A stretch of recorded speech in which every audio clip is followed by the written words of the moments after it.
We already completed all of this information, right? Yes, sir. We got all that done? Yes, sir. Okay. I want to talk about this slope-intercept here a little bit, okay? I know some of you might have slightly different equations that you used. Oh, by the way, Mr. Lipman, if you want, you can rotate that screen towards you up a little bit. It makes it easier to see everything. Gotcha. Yep. So, what would I need to do to be able to graph this? Solve it. What does it mean to solve? Find your slope. I mean a point. Find This- a point. Okay, but listen to what you just said, solve. Yeah. Does solve mean to find a slope or to find a point? No. No, what does solve mean every time in math?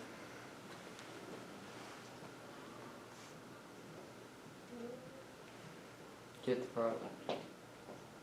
Get the solution. To find the solution, but what is a solution then? Your answer?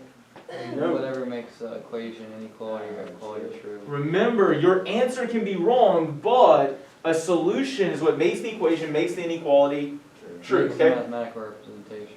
Say it one more time. Makes the mathematical representation. Because it can work for graphs, tables. Yes, it can work for any mathematical representation, I got you now. No, but I do want to point something out that you said, Corel, because what you said at one point was really good. Get the point. It doesn't matter whether you're looking at slope-intercept or point-slope, the first thing you need to do is identify not just any old point, but some starting point.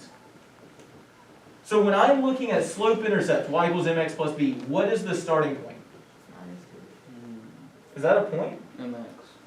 That's the y-intercept. B That stands is the for y-intercept. y-intercept. So your MX or your Best starting. rate of change would be 2x. Well, you're talking about the rate of change, but we still need to finish out the say Oh, again. the starting point was 0. Remember, with slope-intercept, you have a y-intercept, which means the x value is 0. There's a starting point, right? Yes, sir. And then, after I identify the starting point, what else do I need?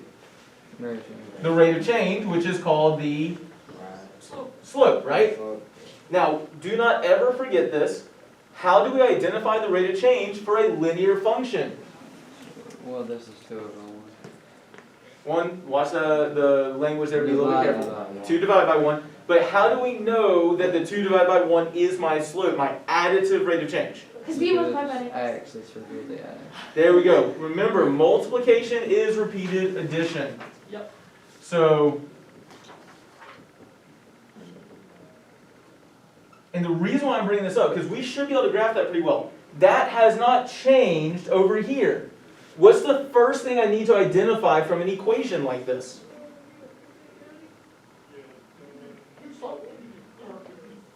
You know what I did first?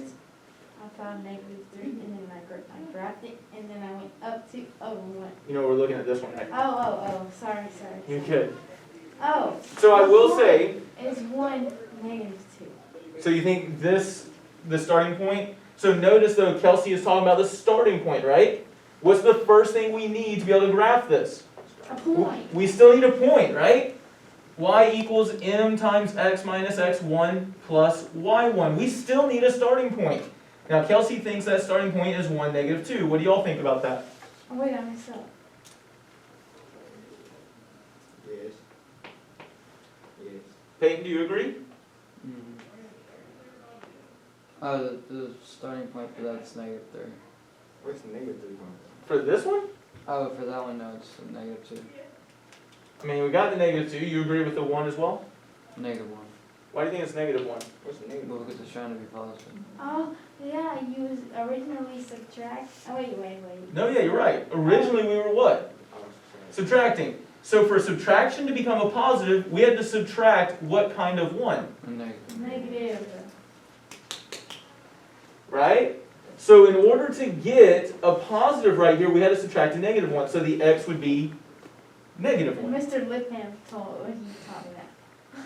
You know, it's not Lip 'em. ham like the meat that you eat, right? It's just lip 'em. Lipham, my bad. Is that right? Yeah, Thank I've heard you. that one before though, so it's all good.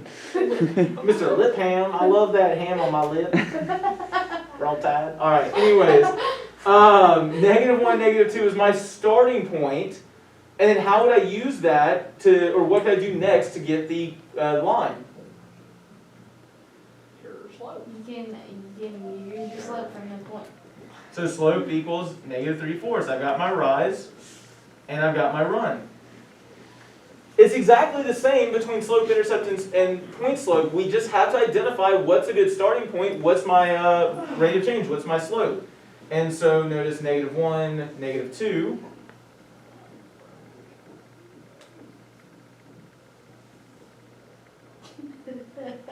Now, obviously don't do this, but we go down just because you want to use actual graph paper, but down 1, 2, 3, and to the right 4. So 1, 2, 3, 4.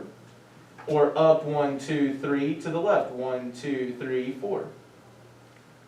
It's not perfect because I am a terrible artist. Should be closer to there. But is that creating a pretty decent line?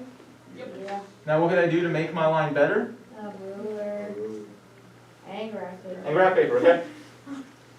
So hopefully we've got some good notes that we can refer back to later. Essentially, no matter what, whether it's slope intercept or point slope, figure out your starting point.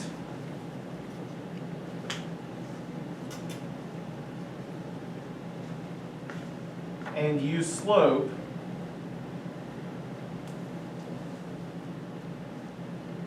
to identify more points. Or rise divided by run. Can I write my notes in this little rectangle? So actually, there's something else I want to write in that rectangle at the bottom. Oh, okay, so okay. And that's the last thing we'll write down to get us started today. Or to get it to end today. Okay? I can't remember if I talked to all the groups about this, but we talked about it a little bit before.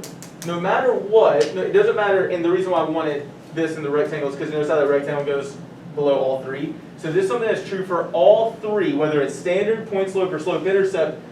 No matter which one I'm looking at, what is the first thing I need to do to be able to graph these inequalities and identify the solutions? You need to find a point. Okay, what were we going to say? What were you saying, Peyton? Find a point. Okay, you do need to find a point, then what are you going to do? You're gonna match your slope. So what are you trying to draw if you, with an inequality if you're starting with some point and then you're using your slope to get more points? You're trying to draw the what? The boundary line. Okay, so remember we already have information up here about how to graph a line. The first thing with identifying the solutions is graph the boundary line